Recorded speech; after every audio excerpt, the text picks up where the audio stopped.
Now, it was just a few weeks ago on this very programme when we heard from Ray Lakeman, 3 years on from the loss of his two young sons in what were extraordinarily tragic circumstances. Torrin and Jack, who were 19 and 20 years old, were found dead from a drug overdose in December 2014. The pair had taken ecstasy bought from the so-called dark web. Now, the tragedy did spark a debate on drug policy, not just here in the Isle of Man, but further afield, largely thanks to the bravery and frankness of their parents in talking about it. This week at Portsmouth Crown Court, a 26-year-old man was found guilty of running a sophisticated dark web marketplace where the brothers bought the tablets which would eventually lead to their deaths. Kurt Leyland from Fratton has been jailed for a total of 16 years, and Ray Lakeman joins me live in the studio once again this morning. Good morning, Mr. Lakeman. Good morning. First of all, were you aware this case was going on? I was notified actually about a year ago that there was a line of inquiry that the Hampshire Police were following, but not to hold up my hopes too much that anything would come of it. But I did find out about a fortnight ago that somebody had been arrested and this trial was going ahead. It began on the 4th of December. It was an 11-day trial. Lots of details were uncovered in it. We heard great amounts about the scale of Kurt Leyland's operation, which over the 3 years he ran it generated hundreds of thousands of pounds for him. Now, he didn't directly kill your sons, but do you feel he bears a burden of responsibility? One of the things that his lawyer actually claimed in mitigation was that there was no causal link to the boys' deaths, but the police are aware that there was no other source from which they obtained the drugs for that particular occasion, which Torrin had bought to take to Manchester. Made it very, very clear to his friends that that is what he intended to do. There's no link with any other drugs supplier or anything whatsoever.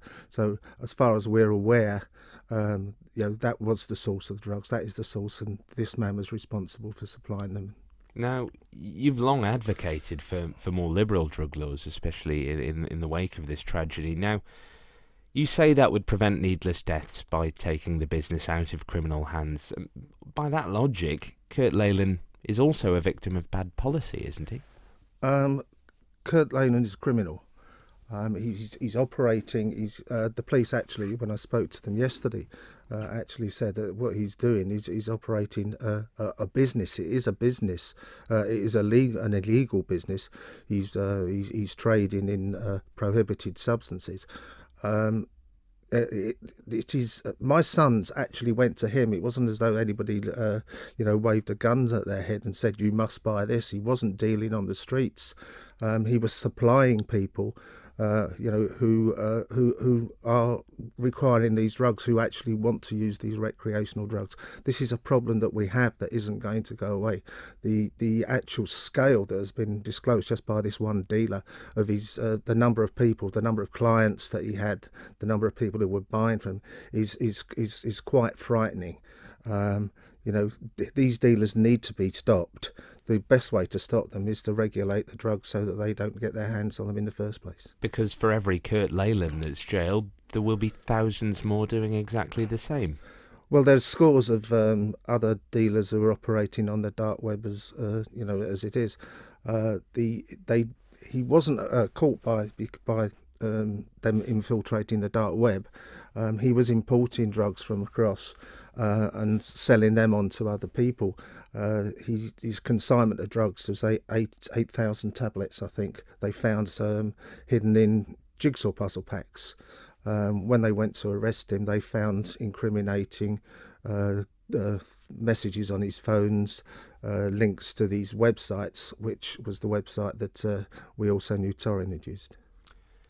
You say he was caught through more conventional means there. Does this prove just how complicated and difficult to track dark web drug selling is? Yes, I mean, my understanding of it, and I think this has shone a little bit of light on how these people operate. The police, this was a conventional way of looking at it. They know that these people are out there, but it's all coded. The sites are coded, the users' names coded. They can't identify just from the code name who this actually individual is who's doing the selling. And also they use bitcoins and things like that, so the money itself is very, very difficult to trace. What would you say to Kurt Leyland if you were to meet him? um, I have actually thought about this. I really don't know what I would say to him. He's in lots of ways he would have been totally unaware of what he was actually doing, of the danger he was putting people into. These people don't particularly care about that. I actually think that he's providing. It sounds terrible. He's actually providing a service to people who actually want these recreational drugs. He has no concern about what is in them, no concern about the individual that he's selling them to, and no concern about the outcome.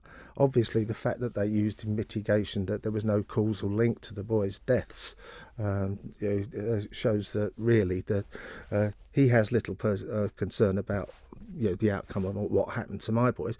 And we know about my boys. It's quite possible that there are other people who have died through his actions and his services. And just finally, Mr. Lakeman, thanks so much for coming and speak to us today. Has this judgment, this sentence that's been handed down, brought you any further closure? Well, I think it's from our point of view, it's we've been very fortunate that he has been tracked down and he has been traced. It was something we never expected to happen. We can put a face, to the person responsible for the boys' deaths. We have some background about more clear idea about what happened, how it operated.